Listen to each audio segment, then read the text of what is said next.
네, 오늘은 요한복음 12장 20절에서 33절의 말씀을 가지고 순종으로 허락된 은혜라는 제목으로 말씀을 나누고자 합니다. 오늘의 말씀의 시작은 명절에 예배하러 올라온 사람 중에 헬라인 몇이 있는 것을 가리키며 시작합니다. 여기서의 명절은 요한복음 12장 1절에 보면은 유월절 엿새전이라고 이렇게 명시를 하고 있는데, 그래서 이 명절이 유월절이라고 우리는 추측할 수 있습니다. 유월절은 유대교의 3대 절기 중 하나로 모든 이스라엘 백성은 꼭 예루살렘을 향하여 와서 예배를 드려야 하는, 꼭 지켜야 하는 절기 중 하나였습니다. 그때 헬라인 몇 명이 예수님을 뵙고자 하였습니다.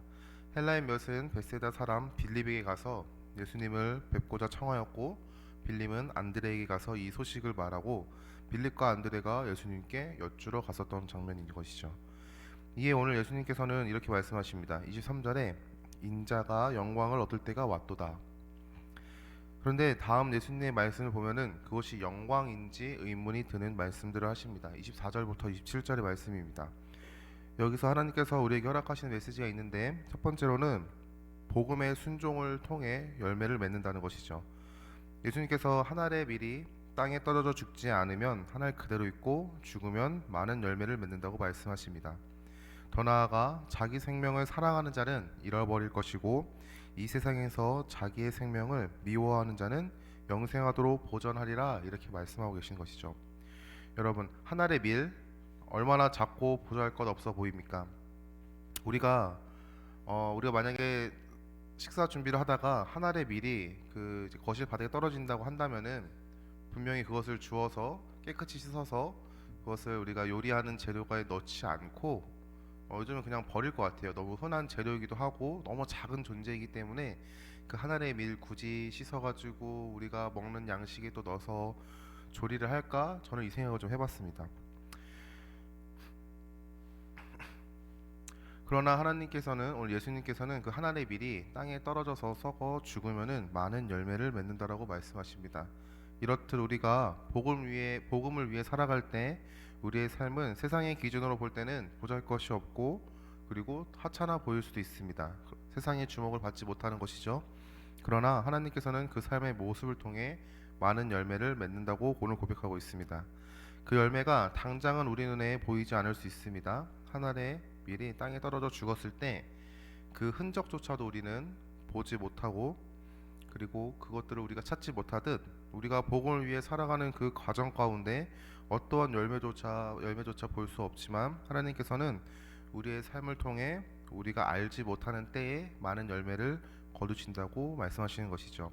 우리가 하늘의 빌과 같이 세상에서 복음을 위해 살아갈 수 있기를 간절히 소망합니다. 우리는 교회에 부름받은 존재들입니다. 그리고 그 교회에 부름받아 살아가고 있는 것이죠. 그 이유는 교회에서 힘을 얻어 세상에 나아가 복음을 증거하라고 부름받은 것입니다. 하나님께서 하나님께서 받은 그 은혜가 교회라는 그 어떠한 장소 가운데 단순히 고여가지고 썩어 없어지는 것이 아니라 우리를 통해서 세상에 흘러나아가 하나님을 모르는 사람들에게 흘려 보내줄 수 있길 소망합니다. 우리 교회는요, 단순히 은혜가 고이는 곳이 아니라 은혜가 흘러가야 하는 곳인 줄 믿습니다. 우리는 그 흘러가는 통로로 쓰임받는 줄 믿습니다. 두 번째로는 그리스도께서 계신 곳이 복음을 증거해야 하는 곳이라는 것이죠. 26절의 말씀을 보면은 사람이 나를 섬기려면 나를 따르라. 나 있는 곳에 나를 섬기는 자도 거기 있으리니 사람이 나를 섬기면 내 아버지께서 그를 귀히 여기시리라, 라고 이렇게 말씀하십니다. 저는 이 말씀을 묵상하는데 이 찬양이 좀 생각났던 것 같습니다. 하나님 아버지의 마음이라는 찬양인데, 혹시 여러분들 아십니까? 참으로 높은 찬양곡이어가지고 잘 못 부르는 찬양 중에 하나인데요. 그 찬양에 이런 가사가 써 있습니다. 아버지, 당신의 마음이 있는 곳에 나의 마음이 있기를 원해요. 아버지, 당신의 눈물이 고인 곳에 나의 눈물이 고이길 원해요. 아버지, 당신이 바라보는 영혼에게 나의 두 눈이 향하길 원해요. 아버지, 당신이 울고 있는 어두운 땅에 나의 두 발이 향하길 원해요. 여러분, 예수님은 교회에만 머물러 계시는 분이 아니라는 사실을 잊지 않길 바랍니다. 예수님은 세상 어디서든지 그곳을 향하신다는 것이죠. 우리 주님을 찾는 그곳에, 우리 주님이 필요한 그곳에 우리 예수님께서는 향한다고 계신다는 사실을 잊지 않길 바랍니다. 잃어버린 어린 양을 찾기 위해 예수님은 세상 곳곳으로 향하십니다. 예수님께서는 사람이 나를 섬기려면 나를 따르라 라고 이렇게 말씀하십니다. 그분은 세상으로 나아가 예수님을 믿지 않는 사람을 향하여 복음을 증거할 한 사람을 찾으십니다. 복음을 선포할 사람을 찾으시는 것이죠. 하나님의 마음을 전하고 시원케 할 그러한 사람을 찾으시는 것입니다. 예수님의 은혜, 복음을 위하여 주를 섬기는 자를 아버지 하나님께서 귀히 여기신다라고 예수님께서는 덧붙여서 말씀하십니다. 우리가 그 은혜의 자리에 나아갈 수 있는 그 은혜가 있길 소망합니다. 하나님께서 너희는 가라 하셨을 때 내 주님 가겠습니다라고 입술의 고백과 그 입술의 고백이 삶의 고백으로 확증될 수 있기를 간절히 소망합니다. 세 번째로는 우리 모두는 보냄받은 목적이 있다라는 것이죠. 27절의 말씀을 보면은 예수님께서는 마음이 괴롭다라고 이렇게 솔직한 심정을 고백하십니다. 그리고 아버지 하나님께 자신을 구원해 달라고 말씀하시지만 뒤에 덧붙여서 예수님은 이때를 위하여 이곳에 보냄을 받았다라고 말하고 있습니다. 피하고 싶은 순종의 순간에도 예수님은 보냄받은 이유를 알고 아버지 하나님의 이름을 영광스럽게 하기 위하여 순종의 길을 걷습니다. 잠시 제 얘기를 하자면은 저는 27살에 대학교를 졸업하고 대학원을 갔습니다. 지금 재학 중인 학교가 아니라 사실 저는 목회학 석사라는 과정인 MDB 과정을 이번 총신대학교에서 두 번째로 지금 공부를 하고 있는 건데요. 저는 사실은 학부 때 호서대학교를 재학했고 졸업한 다음에 호서대학교 신학대학원을 입학했었습니다. 호서대학교 신학대학원을 재학하면서 3년이라는 시간 동안 학업과 아르바이트를 병행하면서 지냈었는데 학교에서는 전도사님이라는 호칭으로 불리었지만 학교의 교정을 벗어나면은 교회에서는 한 명의 청년으로 사회에서는 편의점 아르바이트생으로 이렇게 불리며 살아갔습니다. 그러한 두 모습 가운데 참으로 그런 모습들이 괴리감으로 다가오더라고요. 물론 사역을 시작하지 않은 이유가 분명히 있었지만 그 괴리감은 저를 좀 힘들게 하는 어떠한 사건 중 하나였습니다. 이러한 삶을 살아가는데 저의 입술에 하나님께서 감사함이 없는 것을 보시고 이렇게 고백을 하게 하셨습니다. 제가 2019년도에 적었던 일기 같은 건데요. 제가 한번 읽어드리겠습니다. 2019년 9월 20일 금요일, 제목 잉크 자국. 길을 걷는 중 이런 생각을 하게 하셨다. 종이에 새겨진 잉크는 글을 쓴 자에게 무엇라 말할 수 있을까? 휘갈겨 썼다고 문장의 끝맺음에 마침표나 침묵을 나타내는 점점점에 쓰였다 해서 글을 쓴 자에게 따질 수 있을까? 아니 따진다 해도 그것이 무슨 의미가 있을까? 그것은 그것대로 귀중히 쓰임받은 것인데 글을 쓴 자를 욕할 수 있을까? 사람은 태어남과 죽음 가운데 산다. 그 가운데 어떤 이는 세상에 부러움을 받으며 사는 자가 있는 반면 어떤 이는 평범 그 자체로 살아간다. 그러나 그 평범한 삶이 하찮고 부러운 삶이 대단함을 말하고자 하는 것이 아니다.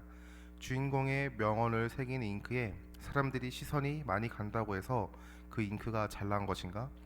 마침표나 물음표, 아니 어쩌면 남들이 신경 쓰지 않을 부호에 쓰이는 잉크가 하찮은 것인가? 모두가 중요하다. 그 모든 것이 이야기를 완성해 간다. 우리의 인생은 각각 다르다.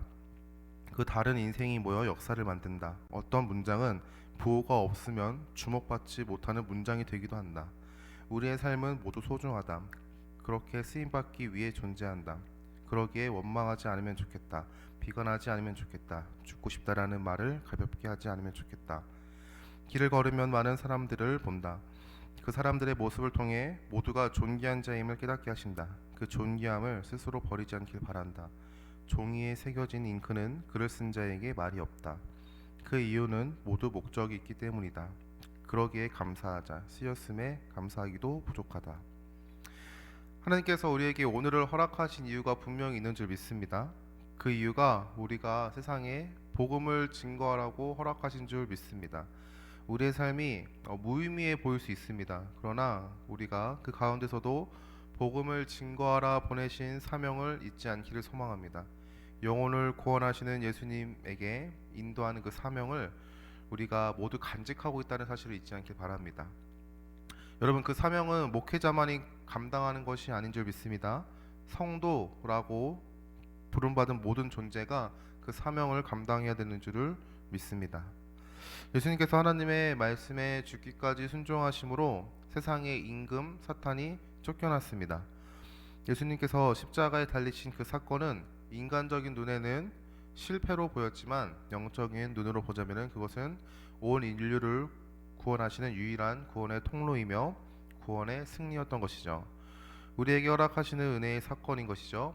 예수님은 어떠한 죽음을 겪으실지 분명하게 아셨습니다. 그러나 예수님은 하나님의 말씀에 순종함으로 나아갔다라고 성경에 분명하게 고백하고 있습니다. 그리고 그 순종은 우리에게 은혜를 허락하시는 통로가 되었던 것이죠. 여러분, 우리가 그리스도의 은혜로 살아가는 줄 믿습니다. 우리의 매일의 삶이 세상이 어떠한 많은 논리와 주장과 많은 말들을 펼칠지라도 우리는 그것들이 하나님의 은혜라고밖에 고백할 수 없는 삶을 살아가는 것이죠. 오늘 우리도 하나님께서 허락하신 곳에 나아가 순종하는 모습으로 세상 사람들에게 하나님의 은혜를 전할 수 있기를 간절히 소망합니다. 그 과정은 분명히 너무나도 어렵고 세상의 시선에는 실패한 것처럼 보이고 어쩔 때는 스스로가 참으로 절망스러운 길을 걷고 있다라고 생각하는 가운데 슬프고 힘들 수도 있습니다. 그러나 그 삶을 하나님께서 분명히 귀하게 사용하셔서 수많은 열매를 맺을 줄 믿습니다.